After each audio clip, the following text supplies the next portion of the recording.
சொக்கநாதன் பெற்றெடுத்த பிள்ளையாராம்.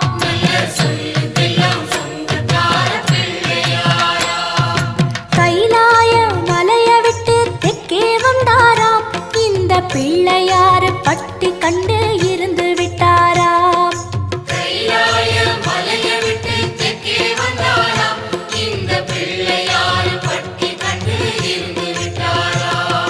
கணபதியார் வந்தாரம்மா, நம்ம உறவாக நின்னாரம்மா. கணபதியார் வந்தாரம்மா, நம்ம உறவாக நின்னாரம்மா. சொக்க